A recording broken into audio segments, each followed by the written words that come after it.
Hello. Hi! I moved, so we haven't figured out the background yet. It's not as aesthetically pleasing as I'd like. But we're kind of matchy, Yeah. and that's something. We Yeah. didn't even do it on purpose. Today we're going to be talking about consent, so if you consent to watching the rest of this video... No, that's done. Can we start over? Yeah, we can start over. Hello and welcome to our big consent video. Thank you for joining. It's been a long time coming. I know everyone's been waiting in eager anticipation on the edge of their seats, and here we are finally doing it. Thank you to our patrons for supporting the channel. We really appreciate you. Oh, remember we're supposed to say our names Oh yeah. at the start of every video. For those of you joining us for the first time, my name is Tanner. Sam. And we're both ex-Mormons. We met at BYU, Idaho, doing communication there, and exited the church together, and now are just sharing our journey online. Now there's a bunch of different formulas and little devices for understanding consent, but ultimately it comes down to an attitude of trying to give all parties in any kind of agreement as much information and power as possible to make informed decisions for ourselves. We usually hear about consent in a sexual context, which is, of course, so important. So, in sexual relationships, discussing sexual history, discussing the potential of having other partners, of potential risks, of expectations, safety, protection. Yeah, and just enthusiastic consent for whatever's happening. Yeah, checking in to make sure that Yeah. what's happening is enjoyable and what a person actually desires. Which I think is a very, thinking about how everything in life is better if you're present and you're in the present moment. I feel like consent and presence go hand in hand because you're not assuming that something's going to follow a certain trajectory. You're just maybe right now in this moment I'm enjoying this sexual experience I'm having, but that doesn't mean it has to lead on to this other thing or, you know what I mean? It's like a very grounded way of approaching sex. Mm-hmm. Growing up, I never heard a single thing about consent. I would always hear in my sex ed classes at school in England, make sure you're ready, don't let anyone pressure you. So I guess that is kind of consent adjacent. It's definitely come a long way though. Yeah, there's a spectrum, again, because it's about trying to do as much to make sure that everyone is safe, comfortable, excited, enthusiastic. And knows what they're agreeing to, because with something like sexual health, for example, whether or not someone has other sexual partners or STDs or whatever, will often determine whether you want to engage in that act. And so it's you shouldn't have to engage in something as serious as sex without knowing what it is that you're signing up for. I was forbidden from taking any sex ed classes. Right, that's what I was thinking. If you're just too abstinent, yeah, you don't even hear only do it when you're ready, because it's you will be ready when you get married. That is when you will be ready. Exactly. Which, when you say yes in the temple, you're saying yes to everything. Blanket consent. Yeah. I don't know if sex ed aversion is an across the board Mormon practice, or if that was specific to my family, who was particularly non-confrontational and avoidant about talking about things.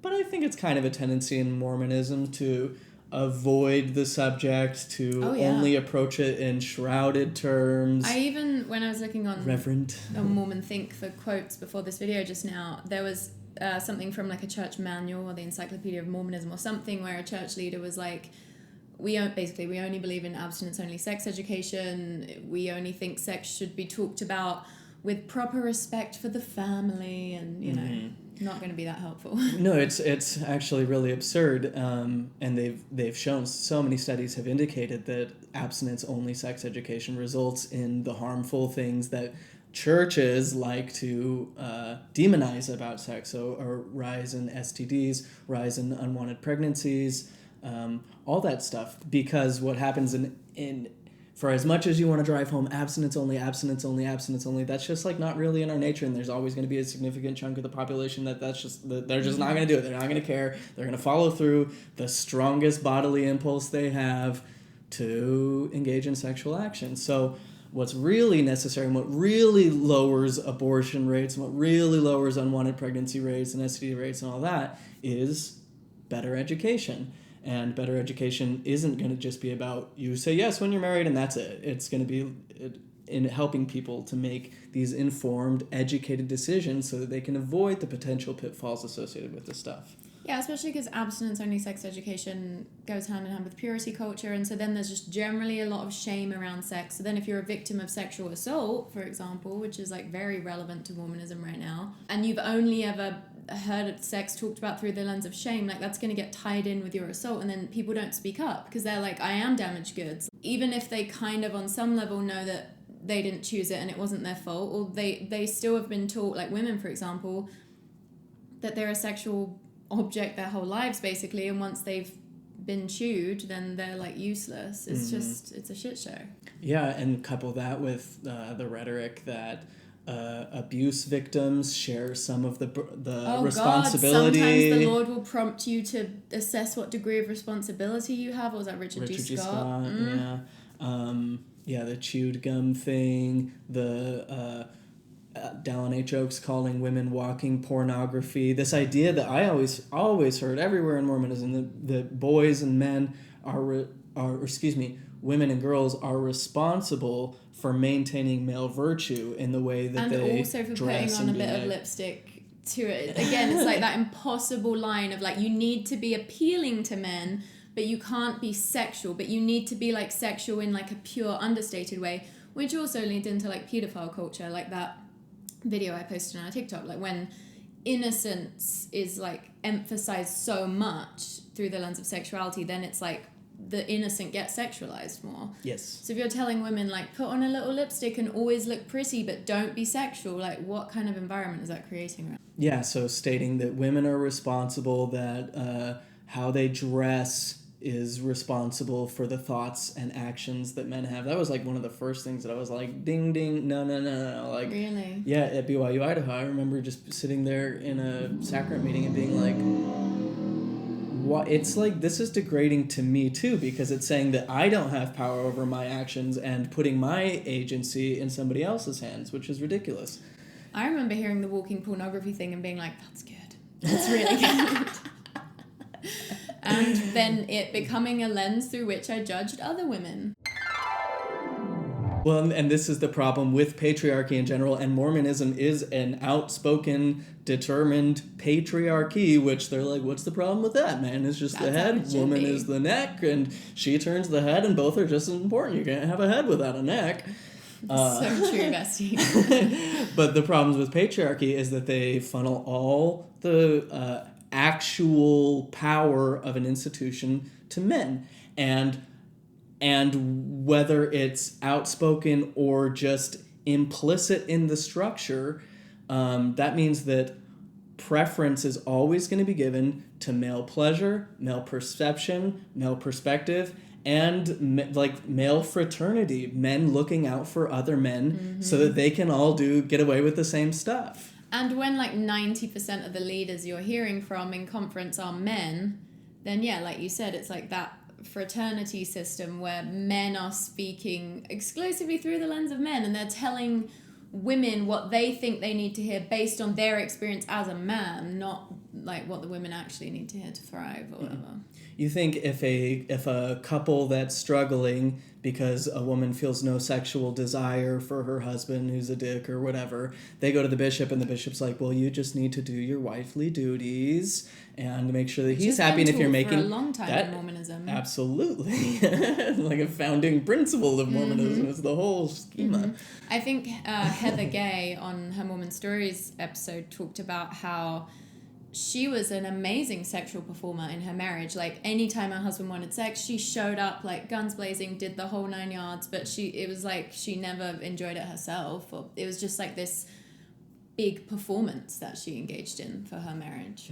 I think it was Heather. Because it's a patriarchy, so it's about supporting him, making him happy, making him pleasurable. But do you think if that couple went to a female bishop, right, the advice would be like, you just need to buckle down? Just buckle down. But you don't get that perception, and there are like differences in male and female sexuality. Not that like it's just cut binary divide, like some men are this way, and of course there's a whole like non-binary thing in there too. These are just like 2 points in a big spectrum of things.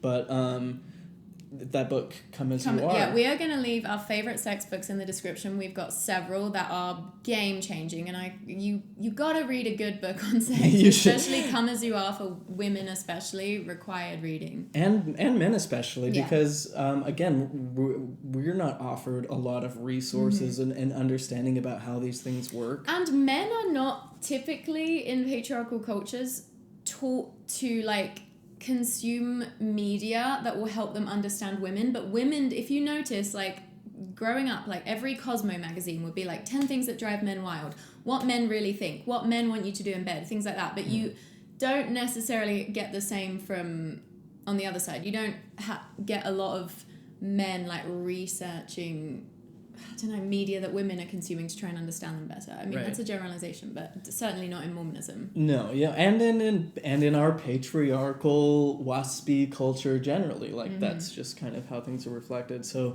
the differences in spontaneous and gradual desire building. It's not gradual, but responsive desire. Yeah, something like that. Anyway, read the book. Yeah. But there's obviously a difference in those that it's not going to be represented by a male authority figure. And male authority figures have run the medical field for ages. So, like, there's a lot of medicines, for example, that have primarily been tested on men. And there's just a lot of things in medicine that we don't have, like, a holistic view of how they affect different people because they were only studied through the lens of men. Like, that's been a massive problem in medicine because men ran the show. And I feel like it's the same. I mean, that's a patriarchal system. Mormonism's a patriarchal system. It's the same kind of thing where male experiences are put on a pedestal and are the thing that everything else just kind of orbits around. I don't know much about planets. But you know what I'm saying? It's like that's at the center and everything else is kind of secondary. So let's... Which also, sorry. No, you're good. But also the whole Mormon view of sex is also kind of trains you as a woman to think that like men just want sex all the time, you got to be constantly on guard. But then it also doesn't... There's not a lot of talk in Mormonism about how women want sex. That's such an obvious point, right, in the ex-Mormon space. But, like, women are sexual, and that isn't talked about enough in Mormonism. So then women also feel a lot of shame because everything has... Purity culture is taught through the lens of, like, men are more sexual. It's a woman's job to protect herself from men. It's like, it's never the other way around, How did we get here? A farm boy didn't like doing farm work. Someone's tweet. 19th century farm boy didn't like doing farm work and now I have religious trauma. So true. We've of course, been talking about consent in a sexual context, which is probably the most important thing and the focus of this video. But of course reaches into deeper concepts, like the Mormon concept of agency, which we hear that there was a war in heaven fought to preserve agency. God forcibly evicted a third of his children, coerced them in order to preserve their right to not be coerced. Little paradox for you. And it's interesting that value of agency is given lip service in Mormonism, but then we don't really see it applied. Because again, agency, the right to act of your own volition without coercion, without being threatened with force or violence. Or the salvation of your whole family depending on it. Exactly. So in Mormonism, from the very beginning, we see that this whole notion is thrown under the bus and that coercion is the name of the game, starting with Joseph Smith and his various polygamous affairs. We know that he married multiple teenagers, and of course apologists are like, how do we know it wasn't eternity only? It's because we know that because he never ever said anything like that, nor any of the people who followed him. That was invented by Brian Hales like 10 years ago. And also every other prophet had like children with these like 15, 14-year-old girls. So even if you somehow are able to maintain the idea that Joseph Smith didn't have sex with teenage girls, what's your justification for everyone else? Also, the only scriptural justifications given for polygamy, both in the Book of Mormon and in the Doctrine and Covenants, refer to the ability to produce children, saying that, that I, the Lord, will raise up seed unto me and all that. Mm-hmm. It's like, you can't raise up seed unless you're having sex. So the only reason that Joseph Smith is supposed to be going into these polygamous relationships is to have sex and have children. And kind of a coincidence. Kind of a lose-lose because he never had children. Well, Joseph Smith was the prophet who denied practicing polygamy his entire life, burned down a printing press for exposing his polygamy. So interesting that the one who denied it his whole life didn't produce any children, well, publicly. And then all the other ones did once it became like common knowledge, like, yeah, we're doing polygamy now. Yeah, exactly. I was reading more about the Nauvoo Expositor the day I read, because as a Mormon, I never read what the Nauvoo Expositor wrote. It was just like, ooh, anti-Mormon lies, and they had to be burned down or whatever. Mm-hmm. But then I read it and I was like, oh, they just told exactly what was happening, and Joseph Smith had him burn it down. Yep. It was like a real heavy day for me of being like, whoa, if I were living in this time, I would publish that too. Like, it doesn't matter if it's the prophet or the Dalai Lama or whoever. Like, if they're doing this kind of stuff, that needs to be known. Yeah. And what he was doing was he literally was proposing to William Law's wife and then being like, no, and then being like, hey, Joseph Smith just proposed to my wife, and Joseph being like, no, I didn't, how dare you, you're excommunicated. Yeah, and there weren't that many women that turned him down, but there were some that turned him down that he basically just defamed, right? Mm-hmm. I'm trying to think of the names right now. I mean, this is like so many of the people who left Mormonism early, who were the angry, bitter apostates. Sidney Rigdon, was it his wife or his daughter Nancy who Joseph proposed to, and she was like, absolutely not. And that's where we get the happiness letter where he's like, happiness is the object and design of our existence. I know, and now that just gets quoted as like a feel-good, kitchen quote. Yeah. It's like he's trying to coerce a girl to marry him. So, really quick, I wrote down a couple guidelines for how consent, or in institutions or cultures or relationships where consent is a priority, this is kind of how it looks like. All parties have as much pertinent information as possible. All parties have equal opportunity and power to advocate their desires, boundaries, and terms. All parties understand the terms of an agreement before making the agreement. Agreements are made in low-pressure settings. Agreements are free of coercion, force, or threats of force. Yeah.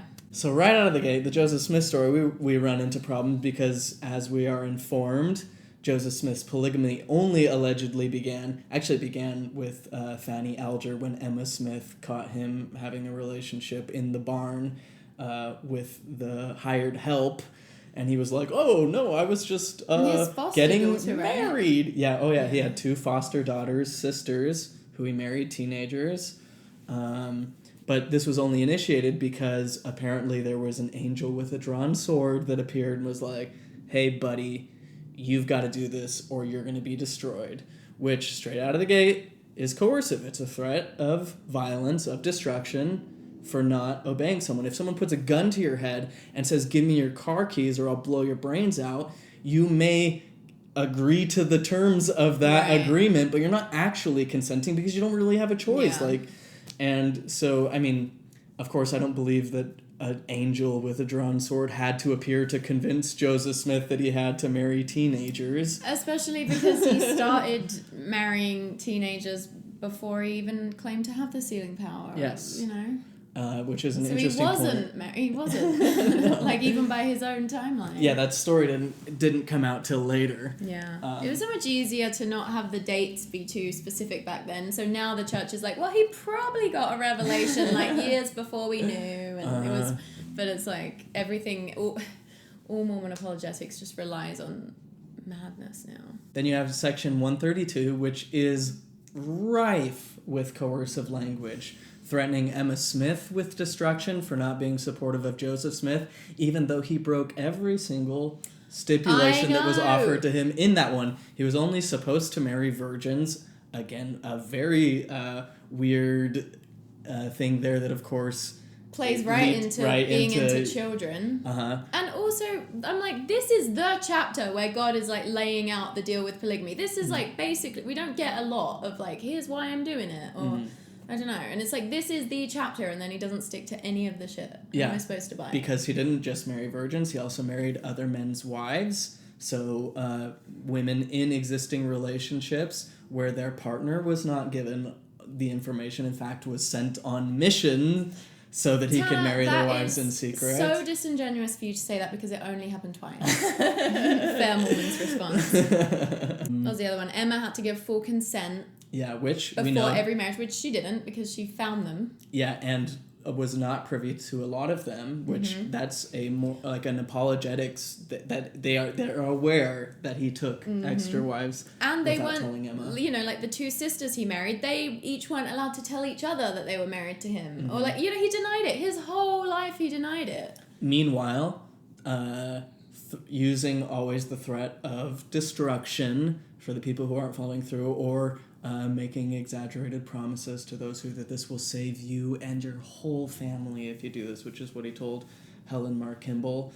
There's also another quote from one of his teenage brides where she's saying she suffered so much of it and she hopes that Mormonism is true so that she can be repaid just a slight bit for all her woes. I feel like that's her. She made other comments too. Oh, okay. But again, this is a problem with that Mormonism doesn't consider now in the sex abuse cover-up scandal, is that it's always from this male lens of like, oh, Joseph Smith was just behaving like other men of his time. It's like, first of all, no, he wasn't. It wasn't normal for men to marry teenagers in that area. It wasn't super normal to break bigamy laws, though there were other groups that were practicing polygamy openly at the time.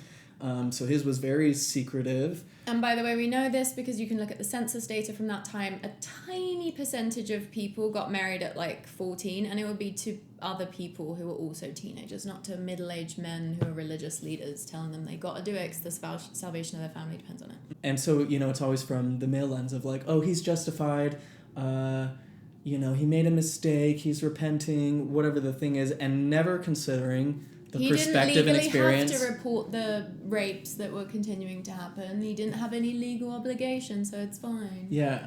And so it's like, or, you know, but trying to normalize things like, you know, whether it was legal or not, or normal or not, it's like the reason it's not good for adult men to date, to have sexual relationships with children or young teenagers is not because it's just against the law or because it's socially acceptable. It's because it's been shown that it has a negative impact on the younger person. Because children cannot consent. There is a power difference there that is humongous. I mean, even just a regular middle-aged man, you know, having sex with a teenage girl is already so messed up for so many reasons. But add to that, you know, like Helen Mar Kimball, her whole family believed that this man was like the prophet, God's mouthpiece on the earth today. You're not going to say no to that. You know, you can't.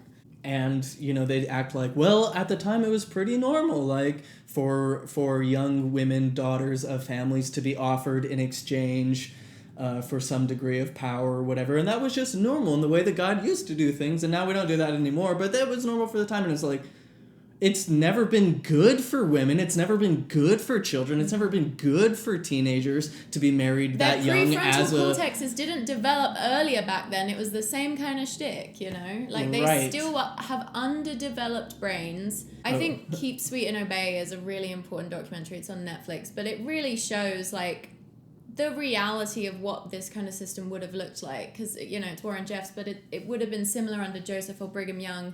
The same kind of vibe of like, if you ask the women, technically they'll be like, we love this is because they've been coached to say that if you murmur, like, you're giving into Satan's got to you, you'll be, you know, judged by your community, shunned by your community, you'll like lose out on social capital, not that you have much as a woman anyway if you murmur, so you have to bow down and just be like, yep, keep sweet and obey. Yep. And what's the difference between a 14-year-old being coerced into marrying Warren Jeffs, even though on the surface she is consenting? What's the difference in her experience versus a 14-year-old 200 years ago being coerced into marrying Joseph Smith? Developmentally, there's identical. No difference. Yeah. There's no difference. Oh, and it drove me mad in the FLDS documentary how they talked about how, well, our girls grow up faster because they're like, they grow up under God, or what, you know what I mean? Because they're led by the Lord, they develop faster, which is just nonsense. Also, you see such a clear parallel between like Helen Mar Kimball's account, which was very much like, I really don't want to do this, but it seems like I really have to, so I'm just going to grit my teeth and survive, and I hate this, and I don't get to do anything that my friends get to do, and I'm trapped in this horrible marriage, but hopefully it'll be worth it in eternity. And then you see that with the girls in the FLDS church. Like in that documentary, they showed girls who were like crying and saying like, please don't make me do this, to their mums, and then they just got kind of once you're in things, you get brainwashed into them more, and that becomes your new normal. And so they didn't want it's the exact same thing. Yes. And this is just a cultural issue in Mormonism, starting with Joseph Smith, and it's important to start so you can see why this is the way that it is because you have a man who is seeking out coercive, predatory relationships, and then building an organization that perpetuates that kind of thing. So much so that children are groomed and coerced into, from the very beginning, 8 years old, a time to make an eternally binding commitment to an institution and a being who, in an 8-year-old's perception, is no different, no more real or less real than Santa Claus. Like, when we know that at 8, your grasp on fantasy versus reality is very flimsy. Some people might stop believing in Father Christmas by 8. A lot of kids don't. The average age is 8.4 years old. Yeah, I was 9 when I stopped believing in Father Christmas. If you would have fed me that Mormon shit at 8, I would have eaten it up. Yeah, they're still struggling to develop abstract reasoning. And when your whole community, it's not even just like, with Santa, you hear like rumblings on the playground of like, is he? It starts kind of being called into question around that age of like, could he not be? But you don't get that with Mormonism. It's like every single adult in your life is just telling you that it's all true. Mm-hmm. And occasionally, maybe your 6th grade science teacher breaks down exactly why Santa's sleigh couldn't possibly go around the world, but you never hear exactly why the Noah's Ark is a logistical. It's never just like, oh, it's because it's magic the way that Jehovah magically created this, or Nephi magically built a ship. Magic is the best excuse for whatever you want. Best. It's really a catch-all. So from the beginning, they're putting these huge decisions on children who literally do not have the brain capacity to make such a thing in a high-pressure situation where it's seen as like you're doing it to make your family happy because this is just what we do. And then moving on, the Mormon Temple experience. Again, in order to have like a truly consensual agreement between any type of person, you need to have as much information about what you're agreeing to right off the bat. You don't go to buy a timeshare and they're like, oh, you get to see it and hear about it after you sign, and actually you don't even timeshares are about it. You never know with them. Yeah. It can be sketch. Yeah. Already sketch, let alone if you don't get to know anything about it beforehand. Mm-hmm. And in the Mormon Temple agreement, I took a temple prep class. I read The Holy Temple by Boyd K. Packer. And so I was like, oh yeah, I'm prepared to go through the temple. I didn't know that I was going to be making a promise in front of all of my family and friends who had gathered together specially for the occasion and would be heartbroken if you were like, no, I'm going to think about it. Yes. You can't even think about it. You don't even have time to think about it. You're just on the spot in front of all your friends and family, like, do you want to do this? And, they tell you that you're going to be making, it's going to take highest standards of virtue and commitment and devotion and all that. So you're like, okay. And then you're put on the spot in Masonic robes, promising to give all of your time, talents, and money to the church. So they wait until there's this high-pressure situation that you do not get to understand beforehand until you're on the spot to give everything that you have to an organization that is absolutely coercive. It is non-consensual at all. Yeah, and it's worth talking about how, like, the modern interpretation of that, Mormons don't give everything they have to Mormonism. That, they generally give 10% of their money and a lot of their time, and, their whole life is certainly centered around it. But back when Joseph Smith was implementing that shit, it was very real and serious. Like, it's very real and serious now. But under, like, Joseph, Brigham Young, those guys, like, it was seriously, like, anything could be asked of you. You'd have to give it. Your daughter going on a mission when you're already married, anything could be asked of you. You literally had to give your wife to the prophet if he asked for it. Which he did ask. And he did. He liked that one. Yeah. Big favorite of his. He was like, that was a test. Little and thing. now. Yeah. And by the way, not to mention all the fucking, like, when you're 4, you're singing, I hope they call me on a mission, I'm going to go to the temple someday. You've been primed your entire life for this, you know? Mm-hmm. It's like, you knew about Mormonism and, like, the temple and going on a mission as, like, probably, like, before you could read. Mm-hmm. Do you know what I mean? It's, like, so early. It's so deeply embedded in the psyche. Yeah.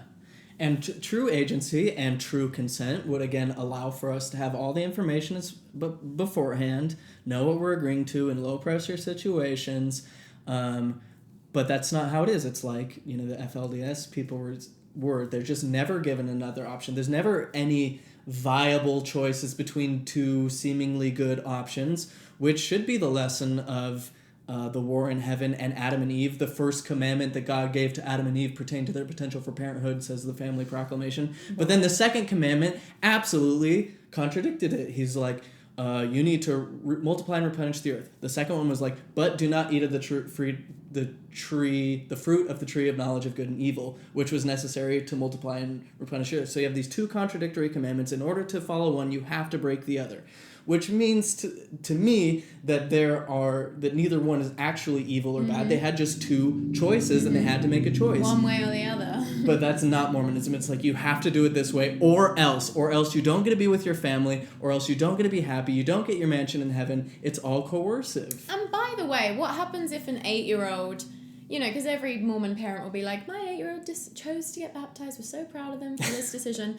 But it's like, if an 8-year-old is like, no, I don't want to get baptized, the parents aren't like, okay, well, we'll just leave it. Maybe we'll ask you again in a year. No, there's going to be a concerted effort to brainwash them into getting baptized. You know what I mean? It's which, as someone who got baptized at like 17, which was still very young, I still didn't have a fully developed brain. I still, like, you know, just didn't have the critical thinking skills necessary to resist cult brainwashing tactics. But it's like, you could get baptized at any point. Surely God wouldn't mind if an 8-year-old is feeling unsure. Give them another year. Give them 5 more years. Like, why is it so urgent? You know, why do they have to do it at 8? Why can't they do it at 10? Why can't they do it at 12? Why not 15? Why not 19? Why not 25? Yeah.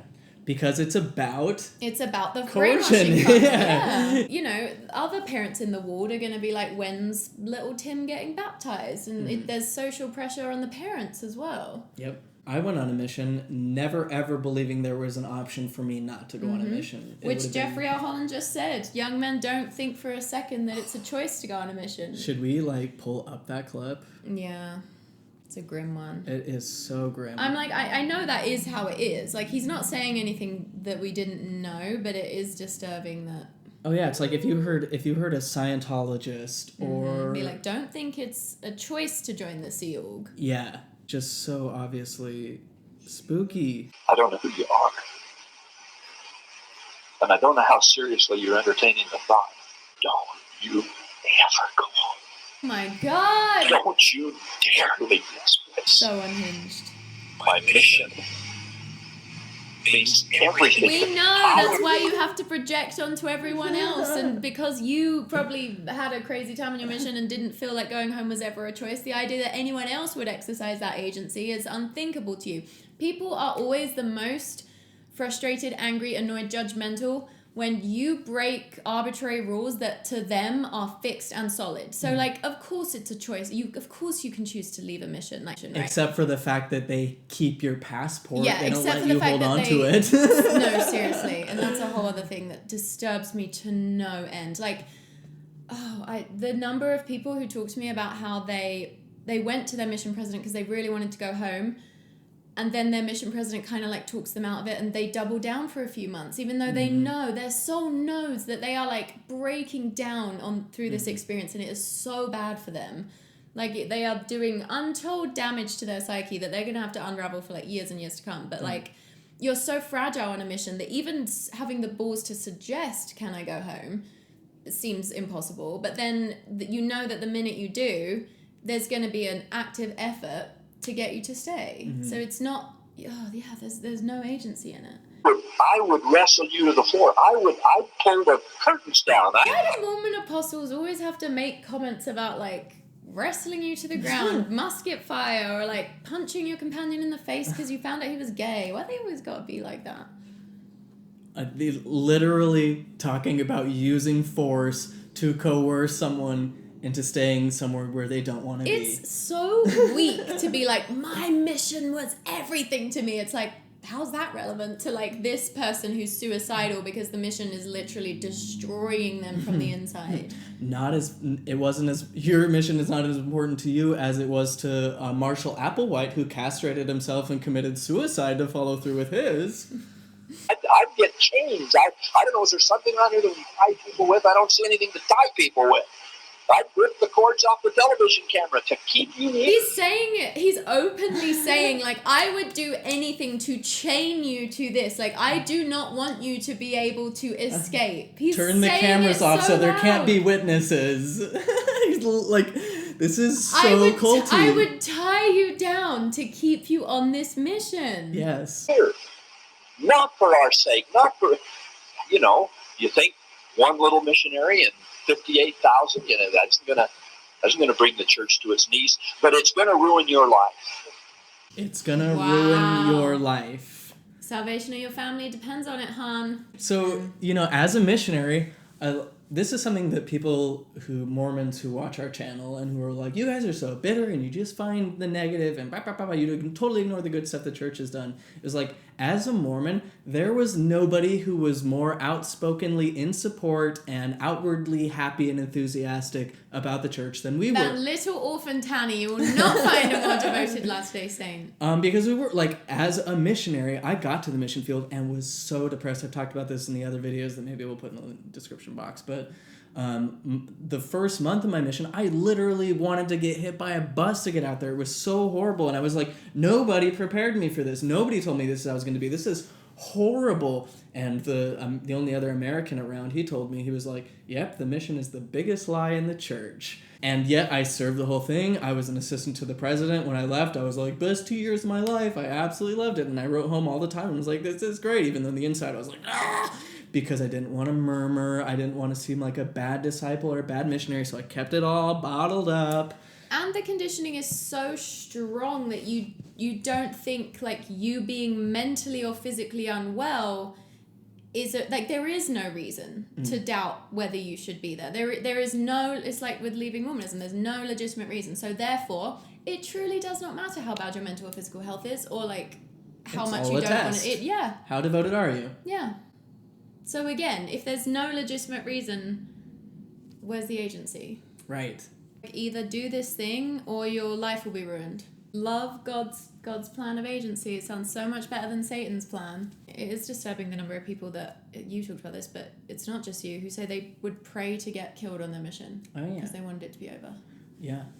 There was just that other clip that John Dehlin released about the bishop or the high council person or whoever who was talking about how there actually isn't a choice to serve a mission.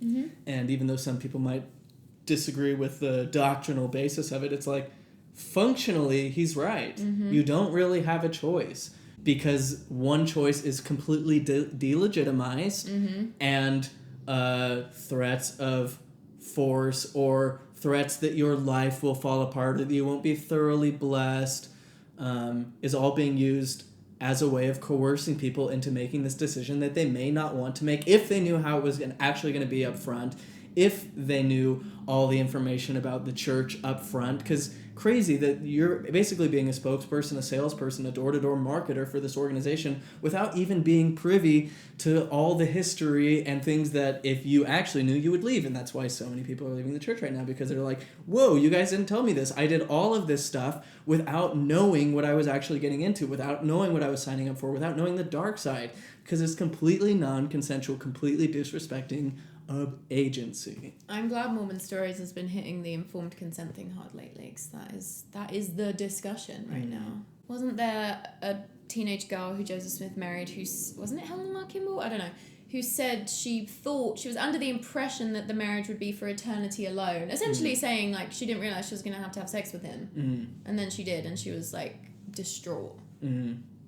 Is that ringing a bell? Yeah. I can't remember the exact quote, but it's something like, I thought it was just going to be for eternity, but no, it's a real marriage, and now I have a shit life. And not supposed to be dating other people, right? Like, right. It's not like... or even like going to parties with people her age. Because she's off the market. She's given to 14. Joseph. My little sister is 14. She's so young. Patriarchy, Mormon patriarchy, is set up to deprioritize the experience, value, well-being of women and victims of sexual abuse, which is what's funneled into the church's paradigm today and why they're in such hot water right now dealing with the sex abuse cover-up scandal, which it's so crazy that the journalist, the respected journalist who blew the lid on the Catholic Church, who the won Spotlight a Pulitzer journalist, Prize.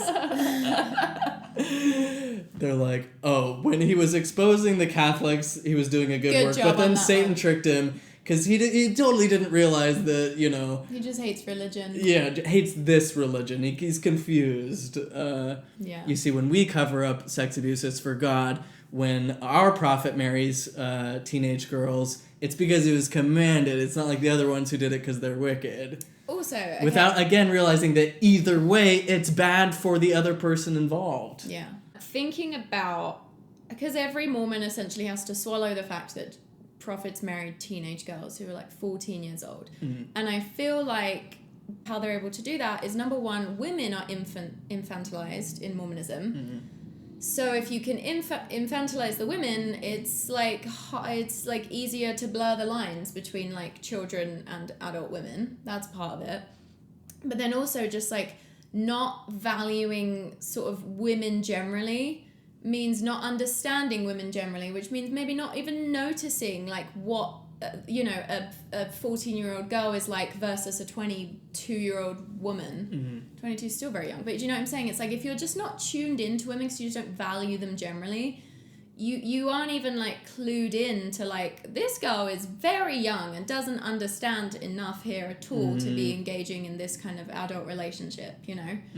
But it's like when even the adult women in your church are kind of like a bit like that too, because they've been trained to not watch any R-rated movies, never consume any media that challenges their worldview, never like entertain sexual desire or just like explore their sexuality generally, even by themselves. Like there's such a massive have meaningful barrier. Independent experiences and relationships. Yeah, so it's like it's so easy to just kind of like minimize the harm that's being done, or like how much a child cannot consent to marriage with a middle-aged man when you just like don't really care about women and girls. And like early Mormonism is a sexist religion. Brigham Young, when all the women were complaining about polygamy because they were like, we're miserable because like who wants to share their partner with, you know, 10 other women? I mean, people do, but not under that system, you know, where it's like they didn't even get to choose it, and it's all... Where he has the keys, he has the can ultimate just... So authority, it's like you have to it's not like a consensual polyamorous dynamic. But they were complaining, and Brigham Young was basically like, well, you got 2 weeks. If you don't stop complaining, then we'll just kick you out. And it's like, okay, well, what are all these women going to do if they're kicked out, you know, in the 1800s, 1900s, whenever it was? They're like, women couldn't just like live on their own back then. You needed the protection of men in the community. Interesting. This is kind of a tangent. I've been preparing for another video about the word of wisdom and researching into the history of when it actually became a commandment, and the first time that the word of wisdom was ever like pitched as a commandment, like, will you follow this? It was Brigham Young speaking to the women only, asking them to give up coffee and tea.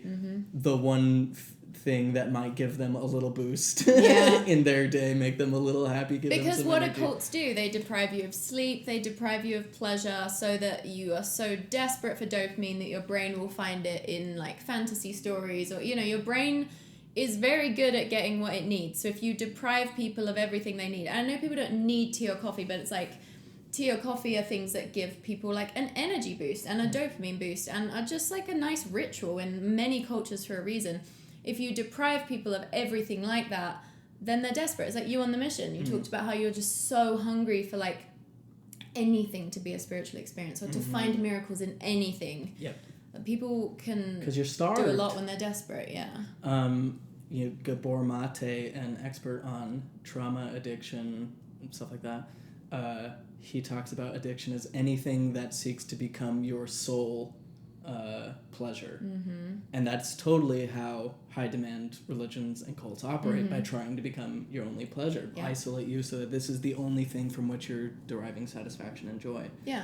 I mean, obvious point, but that's why sugar consumption, I feel like, is so rampant in Mormonism, because it's like one of the few permitted pleasures. I was thinking about sugar the other day and how crazy it is that we can't just have conversations about things like sex and substances just in like a straightforward way of like, here's what they do, here's what happens, here's how to be safe in these situations. But there always has to be this added layer of like worthiness. Yes. And it's like, we don't do that. Like, imagine if they did that with sugar, of like, not only is sugar really bad for you and can cause all these bodily damages in this way, and it's just addictive as cocaine and all that, but also if you eat sugar, you're unworthy. Well, they do that though. That's diet culture, and like, especially and fat phobia. If you're overweight and you're eating sugar, you'll be judged and you'll be seen as like less disciplined, less moral. Literally, like, your character is called into question. Your worthiness to take up space and to be respected and all that. It's like, well, you don't have to moralize everything so much. You know what I mean? It's like, even food, we're like, oh, you eat more sugar than we think you should eat, like, you're a bad person because of X, Y. It's so stupid. I'm thinking about the AP article. I mean, the idea that there could be a sexual predator in your ward, potentially even with a calling around children, because that did happen. Like, has happened multiple times. Every other week there's a story about a bishop in Utah or a youth leader in Utah who gets caught having this and that. I'm sorry, but every parent deserves to know if there's a sexual predator around their children. That just doesn't even need... That's 101. Literally informed consent. There's no more... As much as the Mormons right now are, saying that there's egregious errors and the Spotlight Pulitzer Prize-winning journalist just hates religion, whatever it is, it's like, name one Mormon who would be okay with there being an undisclosed child predator in their ward. But again, it's like the magical thinking of like, well, the atonement cures everything, and two consenting adults having sex is not that different from like an adult man being predatory with a child. Like, when things get like conflated like that, then they have to believe, how much in the AP reports did the bishop write, like, he's repented, or like, I don't know, just like this idea, as much as I do believe in like forgiveness and like people being able to change, I'm like, when it comes to child predators, you can't take a single fucking chance. No, you can't have that without accountability and restitution. Yeah. Like, if you are sexually attracted to children, then no amount of like shame and forgive is going to like take that away necessarily. Do you know what I mean? Like, and if it's for someone you've already abused in your own household, that child has already been rendered unsafe in that environment, should not be in that environment. But again, because patriarchy values the experiences of men and offering, so much mercy to men who might be penitent, while totally leaving women and children in danger. And I think it's like, there's been a lot of really, for example, psychiatry was of the devil. Like, the church taught that psychology was just bad. So the church doesn't know shit about child psychology or psychology generally. I think there's been this idea throughout, in mainstream culture too, but this idea that like children don't really take stuff on that much. Like, that was a pretty common like way of viewing children, I think, especially in Mormonism. Just that like they get over stuff, almost like, and it's the stupidity of adults, it's like the ignorance of adults, where because their own intelligence is so limited, they can't see the ways that children are absorbing things and like the ways that they're affected by things. And also because the adults themselves have not confronted their own trauma, they can't really confront children's trauma either, or what it might do to them, because they can't even recognize what it's done to them themselves. Right. And also, how many of those bishops that are saying to a child predator, okay, well, you've repented, be on your way, don't do it again. Like, how many of them have been involved in stuff like that? Or, other versions of things that Mormonism considers sexual sin, and so they're seeing themselves in them. Again, that's the thing with like the fraternity system, right? So it's like, if you're a bishop who's maybe had like, on our Patreon series, we're reading Jack Wayland. There was a chapter where Charlie's son gets addicted to porn, and then starts having sexual thoughts about a 13-year-old girl, and he's like 21 or 22. And then it's just kind of glossed over as like, well, he repented, he got over his porn addiction, and all is well now. And it's like, that was a huge reveal that went totally unaddressed. Like, you don't watch porn 4 times, and then suddenly, as a 21-year-old man, become attracted to 13-year-old children. So then what does that say about Jack Whalen, the author's psyche? So then what does that say about, like, adult Mormon men's psyches generally? Again, in a culture that, like, emphasizes innocence and, like, sexuality and innocence and purity are so tied up together. Well, how often and more, how many people watching this were encouraged at some point in their Mormon experience as children or young teenagers to cover up because you didn't want to tempt a family member, a brother, a dad, an uncle, or brothers of the church. That makes my skin crawl. Absolutely. Well, and it happens all the time. But Mormon families where, like, girls were not allowed to wear tank tops around their dads or brothers. Mm-hmm. And that's nauseating. Yeah.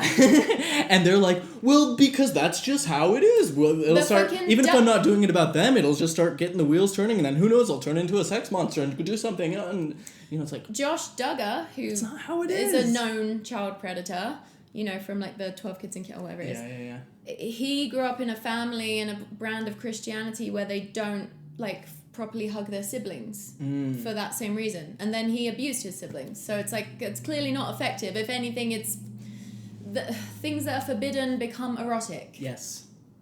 So nuts. And now we have a system that again prioritizes the experiences of men over victims and women. The church hotline that bishops call in instances of sexual abuse there's no check-in with the child, no direction to... Yeah, no social worker, no therapist. No child psychologists. It goes directly to the church's legal department, their liability department, which is tasked solely with reducing the church's financial and, image-based... Risk. It's the risk management division, isn't it? Yeah, it's not the children well-being department. There's no such thing as that because they don't care, because it's never been a priority, because the only priority that's ever existed in Mormonism is making sure that men can get away with things as easily as possible.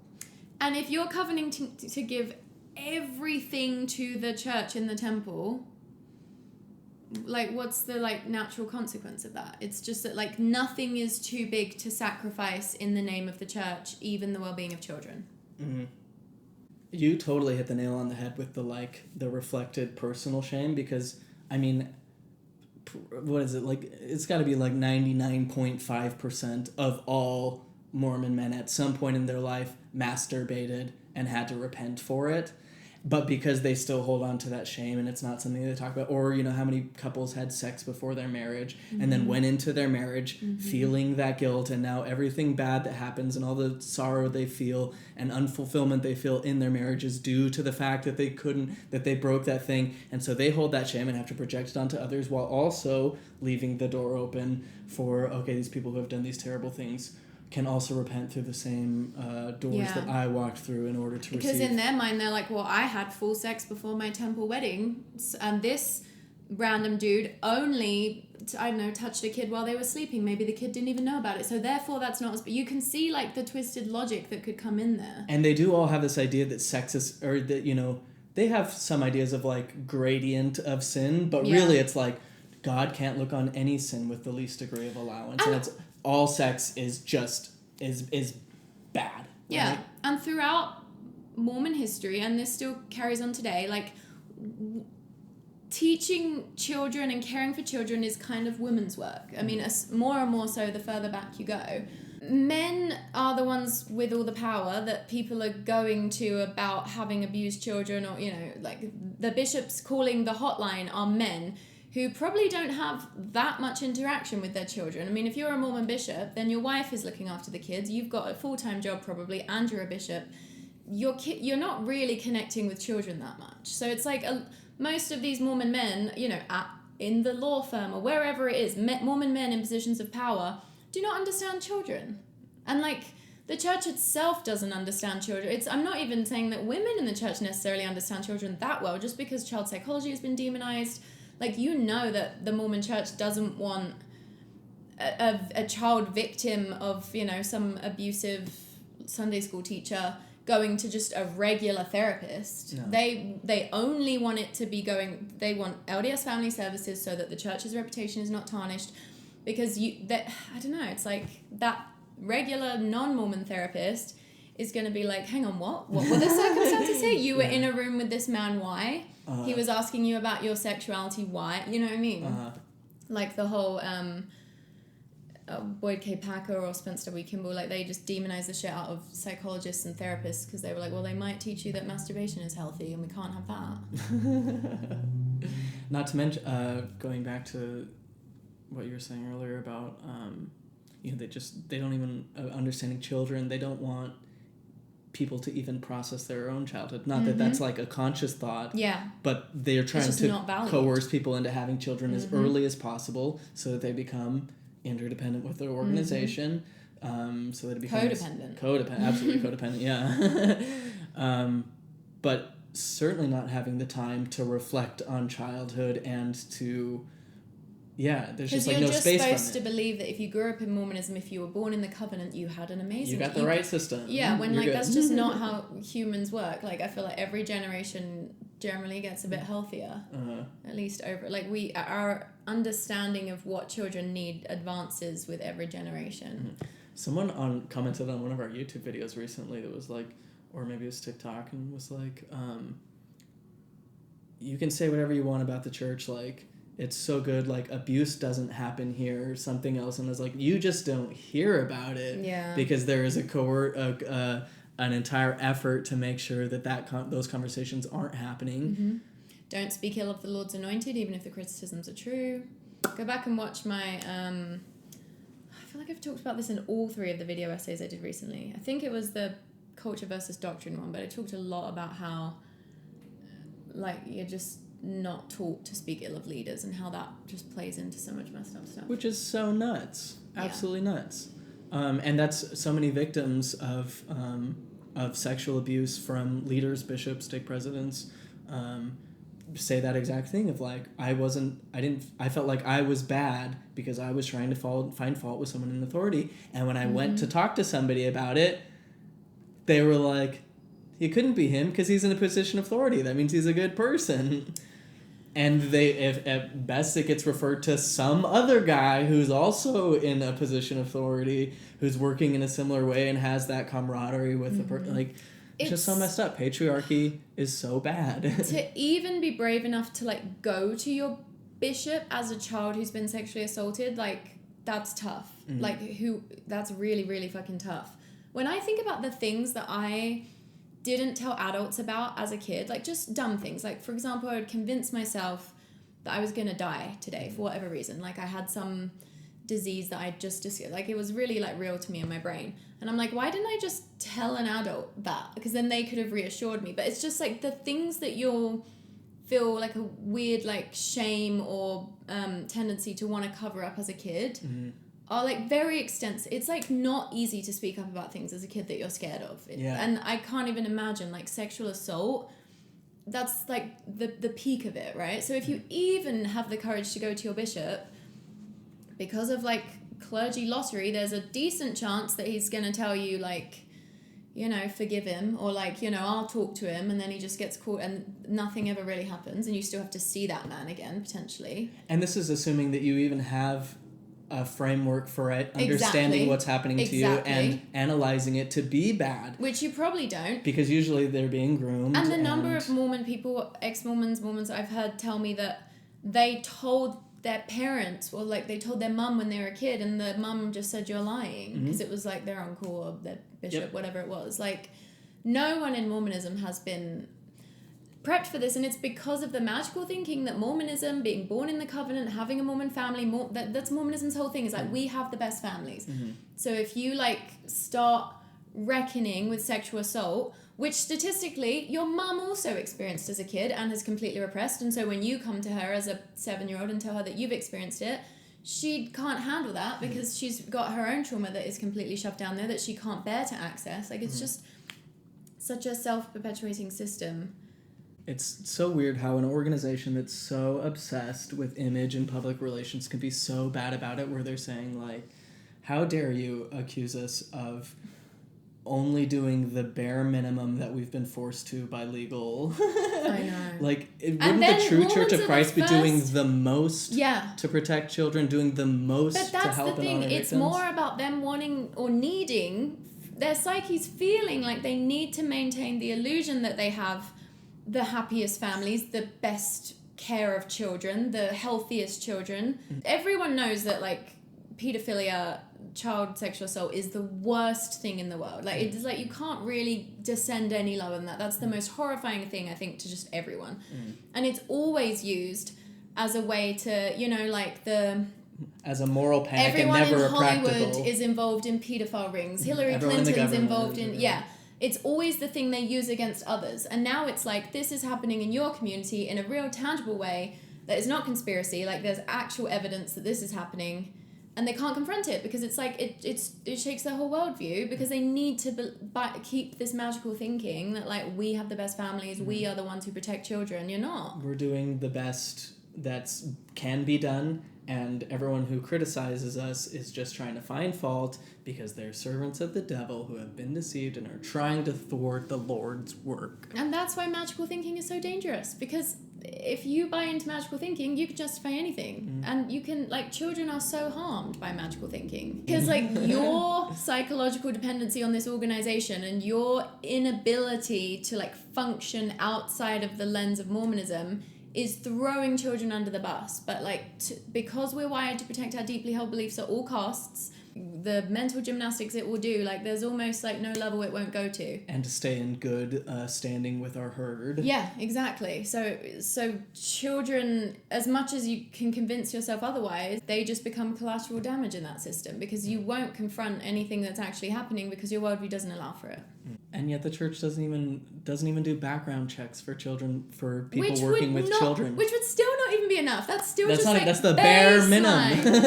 Because, you know, a lot of, like, rapey uncles, they don't have a criminal record because of, you know, systems like this where it's just things don't get reported. Ugh. And that's why I wanted to go through the historical context to show that it's like, even just a normal secular organization would do the bare minimum to protect children. But the reason the church doesn't is because it's been set up to do the opposite. From the very beginning, it was set up as a way of coercion, of funneling women into the access of the prophet. To, like, Brigham Young, the idea that we would be even having children be, like, in the conversation this much would just be, like, unthinkable. Children were just, like, do you know what I mean? Yeah. Just so unimportant. Even less so than the women. Even less so than the women, yeah. I don't know, maybe the young men were important to him. It's so fucked up as well, because it's like, if you are a victim of child sexual assault, the data shows that you're more likely than another person to then become a perpetrator of child sexual assault. And then, like, Mormons are conditioned to, taught to have children so young. Again, if you're having kids at, like, 22, before your prefrontal cortex has developed, long before most people have, like, reckoned with their own childhoods, there's just so much potential for just, like, unchecked trauma, like, re-manifesting through you. And that's so sad. To be displaced onto somebody else. Yeah. I know that, like, everything that happens like this, there's, like, a new layer of people skimmed off the top of Mormonism that will wake up and be like, this is fucked up, I gotta, like, get away from these harmful systems. But it's like, God, if you're seeing an article like that and just jumping to defend the church, it's just like, that's so depressing. Because I'm like, this is your main thing. Like, your whole thing is, like, sex is terrible, and the only thing worse than sex is, like, child sexual abuse. Well, do they even say that? Well, yeah, because they're all obsessed with, like, the idea of... Protect the children. Yeah, protect the children and, like, human Except protect LDS children. Then Sam Young gets excommunicated. Protect tiny, white, perfect victim children Imaginary. who are just kidnapped from a Murray suburb. Protect those children. Yep. Even though they're not getting kidnapped. All 0.0000001 of them. Versus the actual people who are being... sold into human trafficking, the gay teens that you kick out, the immigrants you don't give a path to immigration, etc.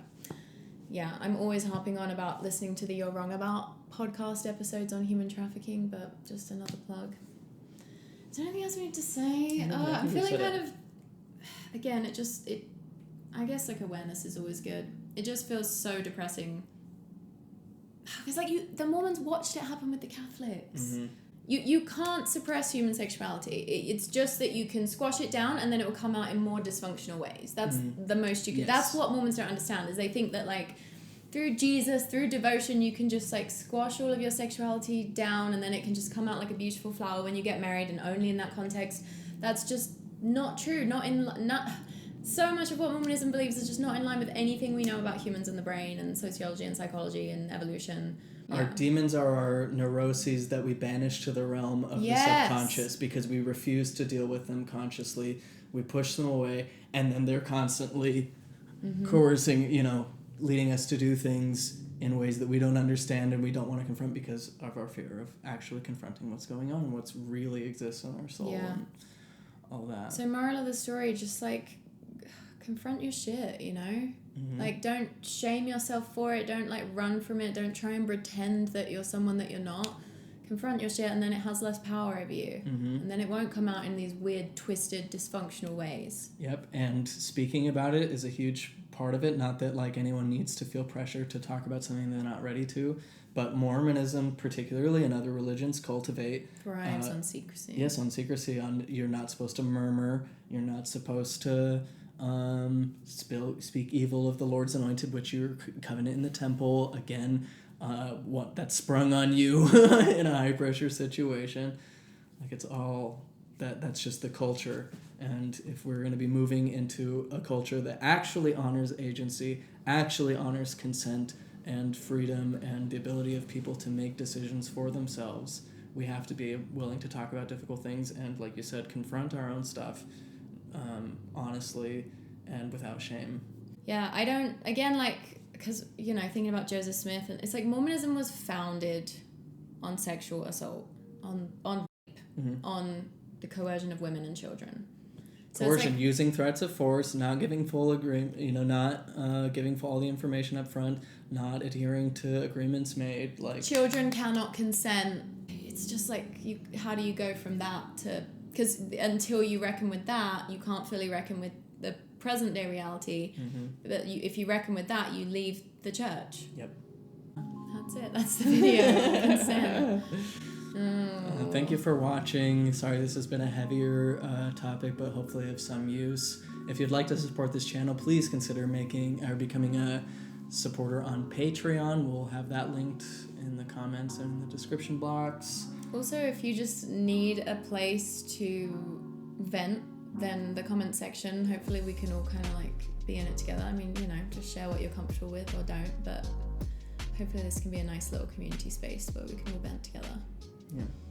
As always, thanks for watching. We love you. Have a good day.